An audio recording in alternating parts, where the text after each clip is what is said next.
Hey everyone, welcome to my channel. My name is Angel K, and in today's video, I'm going to be talking about what you need before moving out. Shout out to your mom and dad for making you. Staying in a vision, they did a great job raising you. When I create, you're my muse. The kind of smile. So we're just going to jump right into this video. I'm going to be telling you the 5 things that you need to know before moving out. And if you're new here, don't forget to hit that subscribe button. I really do appreciate it if you guys support my channel. So the number 1 thing you need to know is the location. Of course, you have to know the city and state that you plan to move to before you go on to any of these other steps. And I recommend going out and visiting that city at least once or twice. I mean, at least once, but if you can do it twice, that's even better. And it's very important to know the crime rates. I did not do this before I moved, but luckily I didn't move into a bad neighborhood. But it's really, really important to look at the crime rates. I usually go on this website now because I made a video talking about crime rates in Georgia.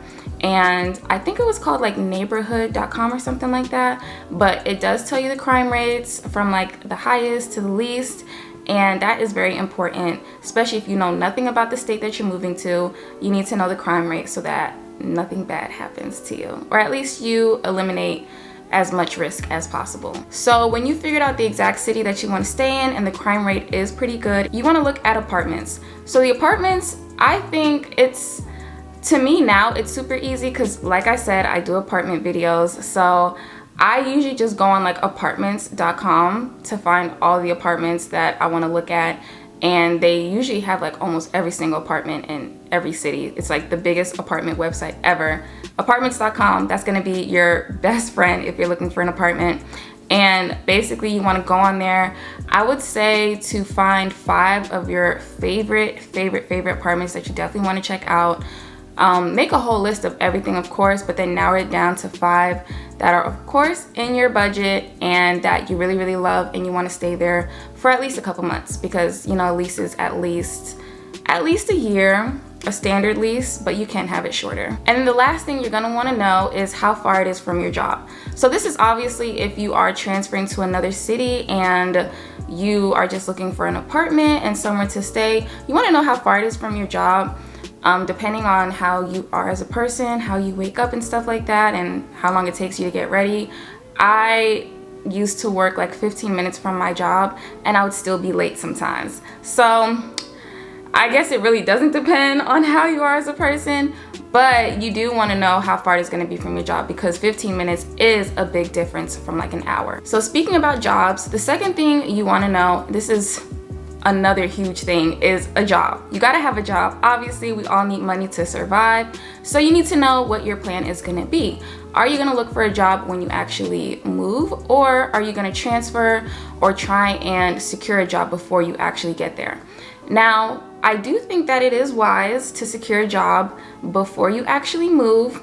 However, for me, and this isn't advice in any type of way, and I'm not saying to do it, but for me, when I moved out here to Atlanta, I didn't have a job. I didn't have anything lined up for me.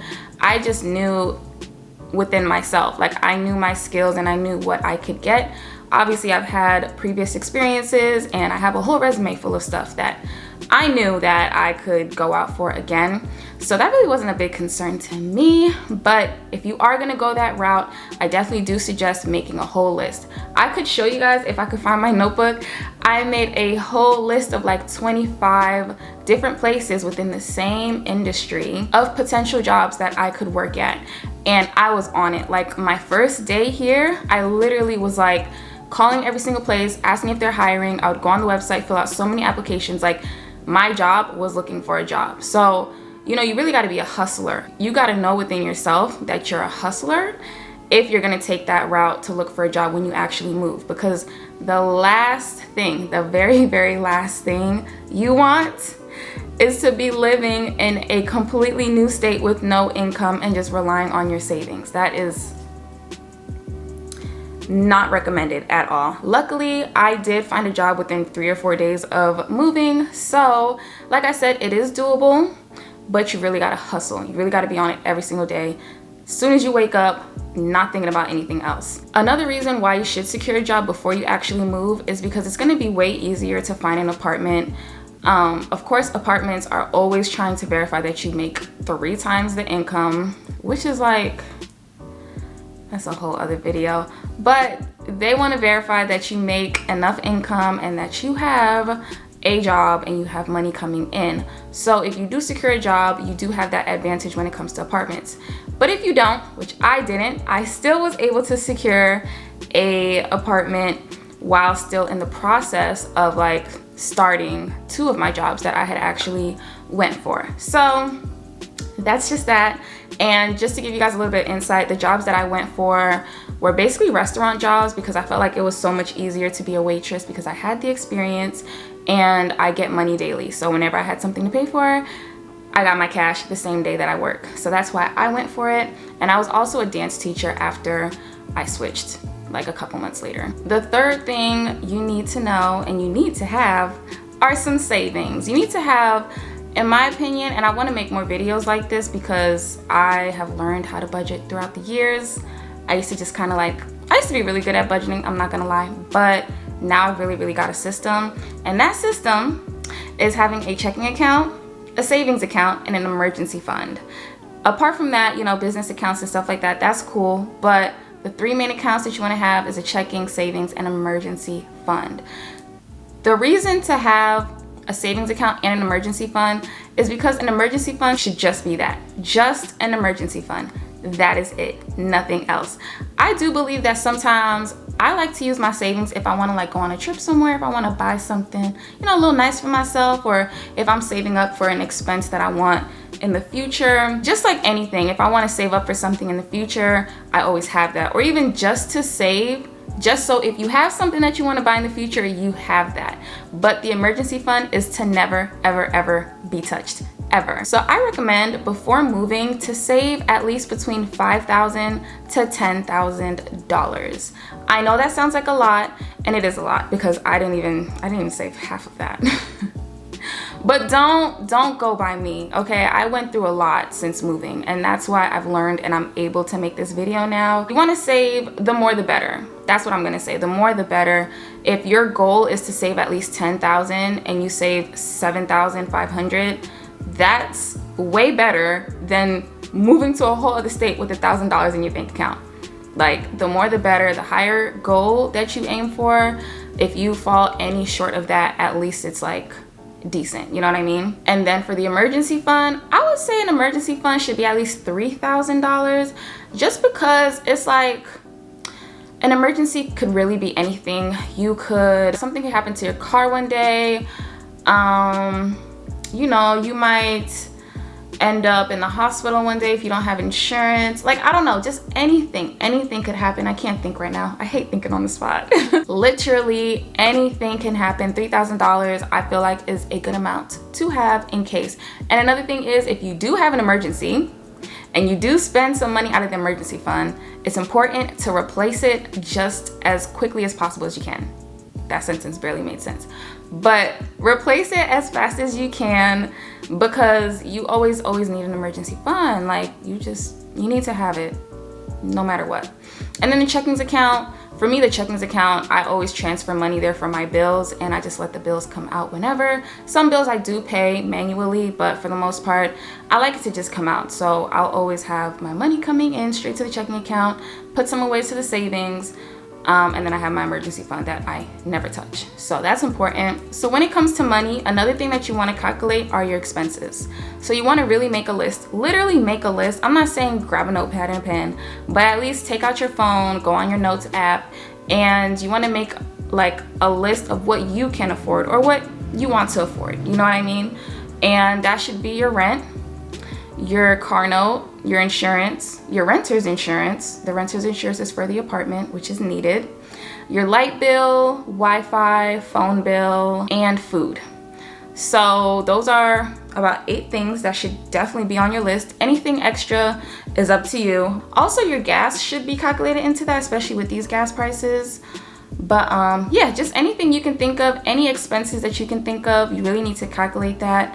With everything being so expensive and so high nowadays, it's just like you have to, as a grown adult, as a grown person, You have to. It's hard. It's gonna be hard to look at those numbers. I'm telling you guys, when you calculate everything, my monthly bills makes me want to throw up every time I even think of the number. Like I don't even know how I'm surviving at this point, but we're here. So we're here paying bills, so that's great. So yeah, let's just say that your bills come up to a total of $2,500 a month. So you want to make sure, obviously, that your job or jobs, if you work more than one job, make sure that they cover them. They have to cover them completely, because sometimes I used to be like this, like, well, I have savings, so if anything happens, I'll just, no. You don't want to touch your savings.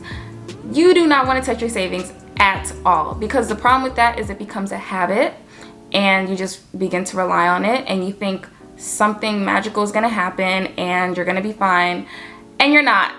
You're not. If you keep using your savings and you don't have enough income, you're going to go down a really, really bad hole, and it's just going to get bad. I'm traumatized. I'm traumatized by how much I've spent my savings in the past. It's gotten so bad, guys. So please don't make the same mistake that I made. It gets bad. It gets bad. The fourth thing is gonna be your furniture. Now, I don't even think the furniture is like a huge deal. I just feel like as long as you have a place to stay and you're paying your rent, that is super important. Of course, I do think you should have the basics, but what I'm trying to say is basically you don't want to do too much when you're first getting furniture. It's okay to just get the basics. You know, get yourself a bed, get a couch, get like a nice little table. You know what I'm saying? If you have a dining room, get like the nice little dining table set, and then get a decent TV. But I just don't think that it's really that big of a deal to get like crazy, luxurious, expensive furniture items. It's really not that serious. Like, you guys can find really good deals. Y'all know about Amazon. Also Wayfair. Wayfair has some really good sales sometimes. I'm talking like 50% off sometimes. So make sure you guys check out the sales that they have. But you can also check out like your local furniture store. When I moved into my first apartment, I literally got, I think I got my dining table set and my bed, like my bed frame, from Value Village. Now, I'm not gonna lie, they weren't my favorite. They weren't my favorite, no, but I was just happy to be on my own. I was 21 years old and I was just happy to be on my own and to be able to afford certain things and just have things that I can call my own and just have a peace of mind. Like, that was really my main goal. So like, I'm just saying, if you guys don't have like a huge budget and you're not balling out, you have a really high paying job, don't sweat the small stuff. Like furniture and like all the nice little stuff, you can get that as you go along. It doesn't have to be like right then and there. As soon as you move in, you gotta have everything all together. It's just not, it's not realistic, and it's just not needed, honestly. And then the fifth thing is gonna kind of be related to furniture. This is gonna be the food. So with food, I think it's important for everybody to know how to cook. Like, you don't gotta know how to cook any and everything, but you should know how to cook like your favorite meals. You know what I mean? You should know how to cook a couple different dinners, because you really should save money. Now, I am a firm believer. I don't necessarily think that eating at home is cheaper, always cheaper, than eating out, because you could spend the same amount in buying groceries as eating out. Now, when I say eating out, I don't mean going to like STK or the Cheesecake Factory. You know what I'm saying? That's not the type of eating out that I mean. I believe like on a regular day, like on a Tuesday, you know, I sometimes go and I get a $10 burrito that is down the street from my house. It's from this nice little Mexican spot. And it's literally like 2 minutes. I don't even, like, I could walk there if I wanted to. But the reason I say that is because it saves me gas and it's only $10 and it fills me up. So that's a huge difference than going to Applebee's one night, driving like 25 minutes away, spending gas, then spending the money. And then, you know, you might tip the person who packages your order. Like, it's just like, it's a difference in eating out. That is such a vague term. But yeah, when it comes to food, I just think that you should know how to cook. And I'm not gonna lie, pasta was my best friend. Pasta was my best friend for a few months. There was some low times where I had to eat pasta a lot, and I don't regret it. Pasta's good. You can do a lot of things with pasta. Don't sleep on pasta, okay? But yeah, be mindful of the food that you spend and know how much you spend when you go to the grocery store. I don't think you should have like a limit, but you know, don't be out here just buying like chips and cookies and, you know what I'm saying, like buy your essentials. If anything, buy some fruits and vegetables. I'm not a health guru, but I just think, like, you know, if you're gonna spend on extra, get some nutritional stuff, because to me it tastes better. So those are the 5 things that you need to know before moving out, but I do have 3 little mini tips that I want to say real quick. The first thing is that you do not want people to know where you live. Like, if you meet somebody from your new city, of course people seem friendly, of course. If you're like me and you're a little naive, I'm not even naive to the point where I let people know where I live. I'm naive in certain things, but don't let people know where you live, because people will act friendly and then they will rob you. I've heard so many stories of people getting robbed by people that they thought were their friends. So don't. Even if it's a coworker, I don't recommend. Don't catch a ride from anybody unless it's like a serious situation where somebody was drinking. Okay, but other than that, don't recommend. The second thing is really get to know yourself. I know for me, when I moved out, my biggest thing was just like getting my mental health together. I just felt like I was going through so much, and that was my biggest focus. Like, I keep saying the word peace because that was my biggest thing. I just needed peace. And getting to know yourself, it doesn't mean like just being isolated and not knowing anyone, but I do think like you shouldn't focus on just going out all the time and trying to be in the mix of everything. Just not necessary. I think you should really find your footing first. Get to know who you are, especially when you're young. Get to know who you are, what you like, type of people you like, what you don't like, and just do that before you try and like, going out every weekend with people you barely know. Just don't get caught up in a lifestyle, especially when you're in a big city. Just don't, you know, network, do what you gotta do, just be mindful, you know. So yeah. And the last thing is, don't be afraid to ask for help. There were a lot of low moments where I had to just suck up my pride and call my dad and ask him to send me some money, because it was just like, what could I do? You know, I was out here, I was trying but struggling, and it gets like that. It gets like that. You know, we live in a day and age where everybody's just pretending to have it like that, and they got this, they got that, they making money, they're an entrepreneur. That's cool, but life is real. Life happens. You're not always gonna be here, you know. You might be here, you might, you know, just go through different motions in life. It's just like, if it does get to that point, don't be afraid to ask for help. You should always do what you can. Hustle, work hard, have a good mindset, but just don't be afraid. You know, don't have too much pride.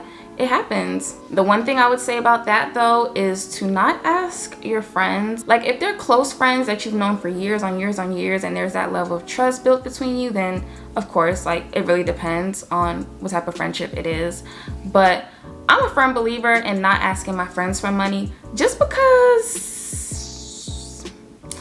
it's like, if you're gonna ask a friend who's the same age as you or around the same age, you know they might be struggling too. Like, I don't like putting other people in bad situations, especially if I don't know when I'm gonna be able to pay you back. Like, if I'm struggling, who's to say like I'm gonna be good next week? Check might come in, might get another bill. So it's just like, I wouldn't recommend asking friends. I would just recommend like asking any family, any close family that you have. If you have to ask friends, then sure, but I know not everybody has family that they can ask. And yeah, whether it's a partner or just people that you can trust, because you don't want people to hold that against you either. Anyways, that is it for this video. I hope you guys got some information out of this. I am speaking from experience. So if you guys have any other questions, if I missed anything, please comment below. You guys can, you know, give each other advice or let me know if I'm missing anything and I need to know something I need to work on. but for the most part, I think those are the 5 most important things. And I also do apartment videos here in Atlanta, so you guys can check them out. I've done so many videos, and if you're interested in moving to Atlanta, if you've thought about it, you know, you dibble and dabble in it a little bit, then you guys can definitely check out those videos and let me know what you think. Also, you can follow me on Instagram and TikTok. I will link that all below. But other than that, thank you guys so much for watching and supporting, and I will see you in my next video. Shout out to your mom and dad for making you.